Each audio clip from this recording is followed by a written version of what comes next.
Hey guys, I just want to share a quick video today. Actually, I'm not sure how long the video is going to be. I need to edit it still, but this is a portion of our live stream that we had last Sunday night with our members only. And I thought this part of it would just stand alone pretty well on its own, since I was just updating everybody on Raelynn's evening meds and what each of her meds do. So I just thought that would be interesting to everyone, so I'm going to upload it for everyone to see. If in the future you'd like to be part of the live streams as well, make sure to join as a member. All the members, no matter what tier you're on, can be a part of the live streams. And we just had a great time hanging out, did some question and answer, went through Raelynn's meds, also did some eye gaze stuff, and I might just end up uploading that part of the video as well, but we'll see. I'm not sure yet. Anyway, here are Raelynn's meds and how she's doing with all that. So I thought I would kind of go through some of Raelynn's meds. It's too early to give her her evening meds right now, but I can get them ready and kind of show you how we do them and talk about updated, if anything's changed with them. It's been a while since I've kind of gone through her meds, at least on the channel. Obviously, I give them to her. I don't give them to her every day, honestly, anymore. Our nurses do a lot of her meds, and then my wife Abby has been doing a lot of her meds as well. But I do want to kind of update you all on how her meds have been going lately. So there's a cabinet over here. That's usually where we keep her meds, right in there. And then we have these different bins in her cabinet.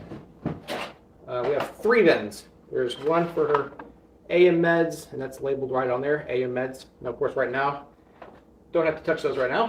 I'm just going to put that back in there. We have one for her PM meds. So obviously, I'm going to be getting these ready right now. And I also have this other one for her AM/PM meds. So these are overlapping both her AM meds and her evening meds, because some she gets both times.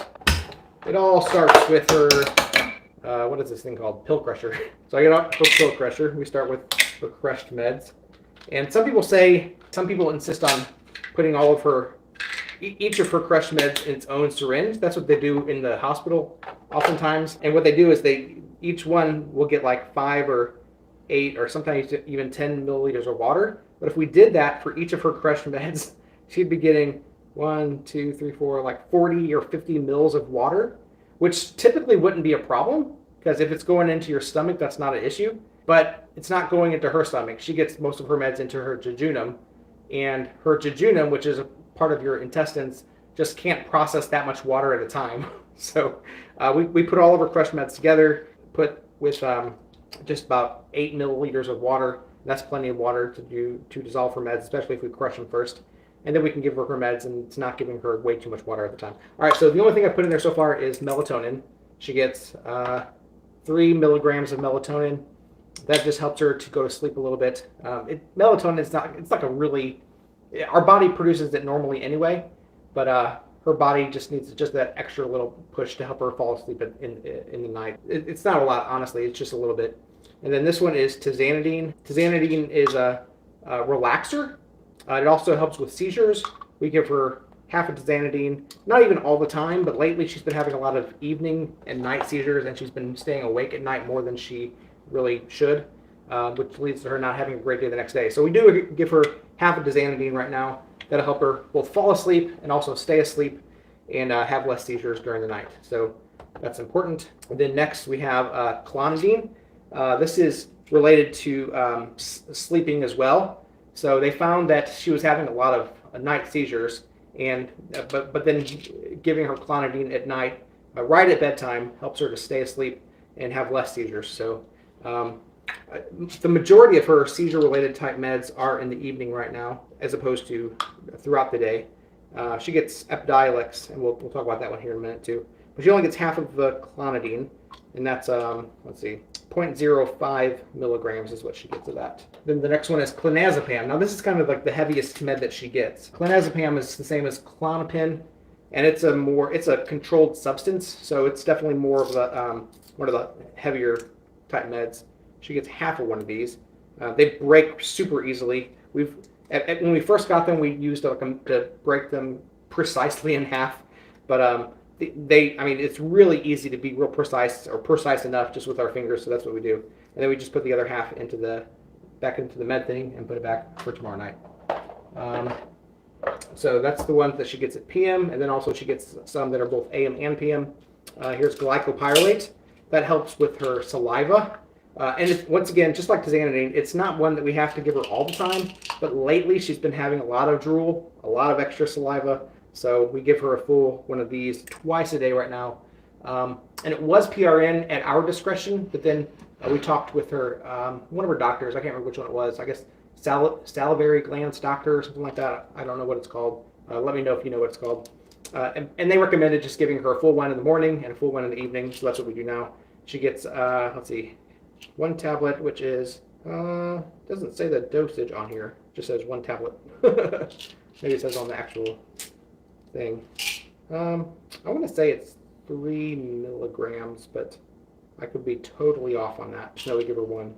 Just give her one of them, one tablet. And you know, it probably says over here. We have our meds listed here.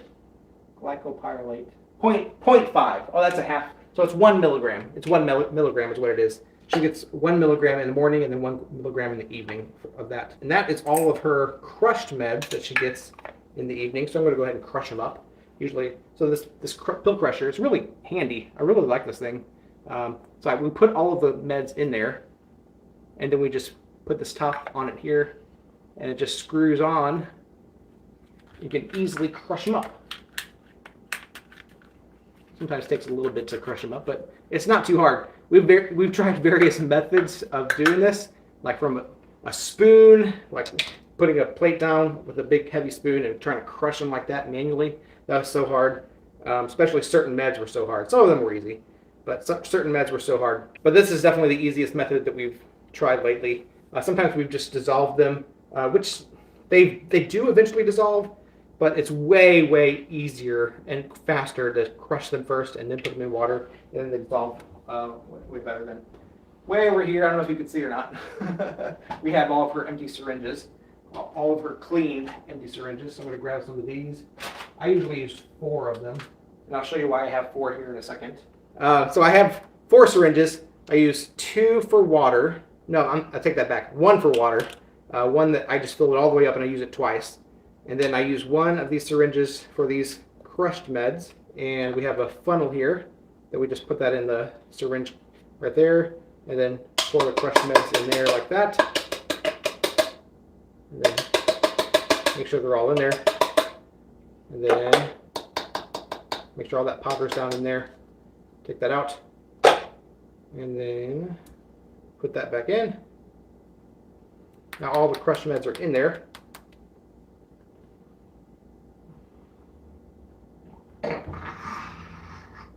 You okay, Raelynn? Raylan's just off to the side there, watching me. Sometimes these crushed meds want to hang out at the top for some reason without falling down. We don't want to lose them, so I'll take a toothpick sometimes.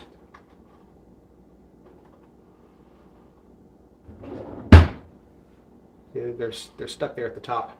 I'll take a toothpick just to kind of loosen all that up so that it falls down. There we go. All right, so once that's all in there like that, I will push the meds all the way to the top, and then that's ready to get some water in it. So, you okay, sweetie? Can you guys hear her coughing just a little bit? It's okay. It's normal, totally normal for her to cough. Helps her get some of that stuff gunk up that might be slipping down the wrong way, you know.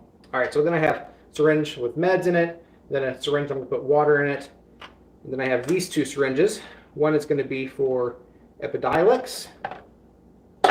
This one here, Epidiolex, it's like CBD oil that helps with, she originally was prescribed it for seizures to see if it would help with reduce her seizures. It didn't help a whole lot with her seizures, but we noticed that in general she just was more alert, less uncomfortable, and it just kind of helps with general affect, you know, general mood.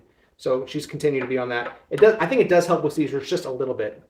In fact, what they say is it boosts the effectiveness of other seizure meds, so she continues to be on that.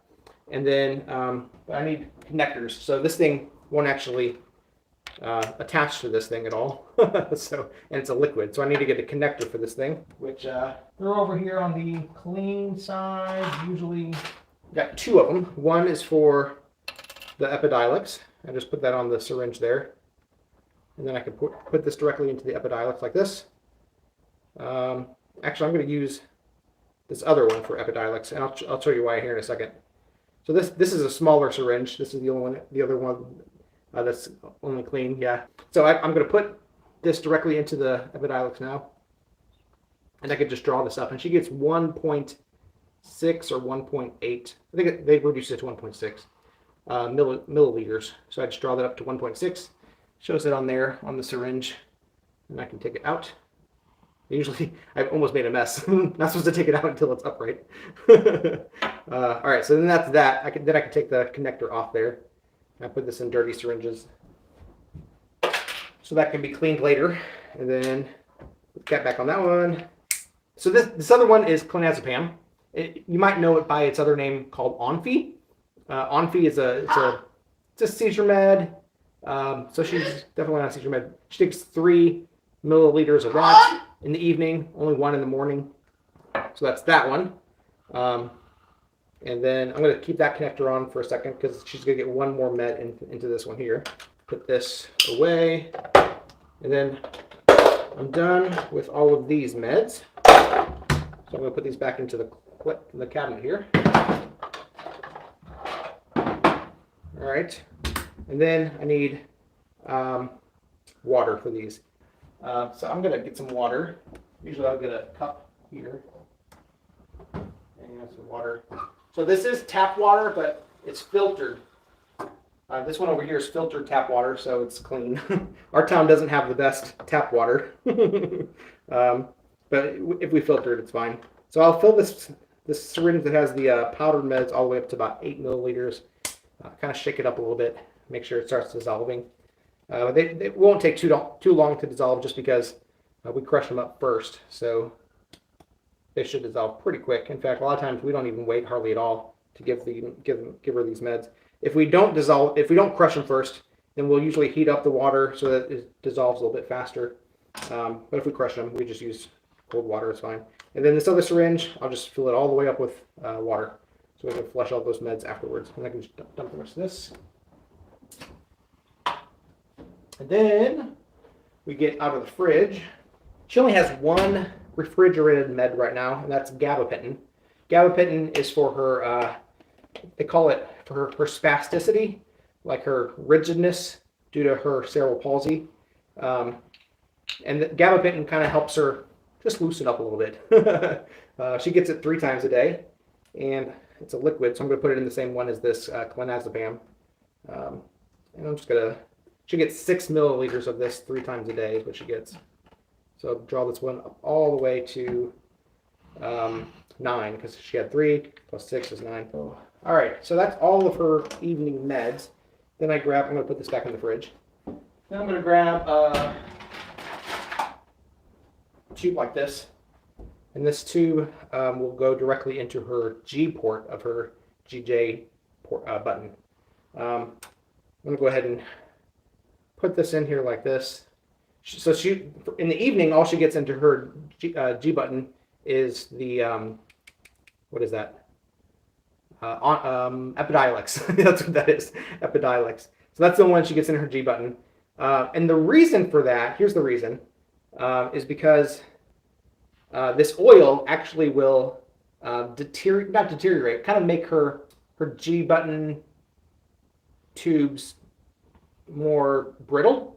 And so we found that if we give that to her through her other port, the J port, where she gets most of her meds, then we'd have to have her GJ button changed way more frequently. Okay, sweetie? You all right? All right. So, but because the J port actually has a long tube that goes all the way to her intestines, but the G port only has a very, very short tube that goes straight into her stomach, or gastrointestinal. Yeah, I guess it's stomach. Is that right? So, yeah, that's for that. So that'll go directly to her G port, and then everything else, these 2 syringes will go to her J port, which is actually her intestines. So that's that, and that's ready. Like I said, I'm not going to give these to her now because it's only 5 p.m. here. I need to give them to her at bedtime. Her bedtime right now is at 8 p.m. So I'm going to wait on those, but they're ready now. They're ready for later, so that saves me some time later. So yeah, that's Raylynn's evening meds right now. Like I said, if you want to come to the next live stream, it's members only, so you'll need to be a member, but there's several perks there in addition to that. Memberships allow us to do things like go on family outings more often, and it just supports our channel, so really helps us out. Either way though, God bless you, and we'll see you again next time.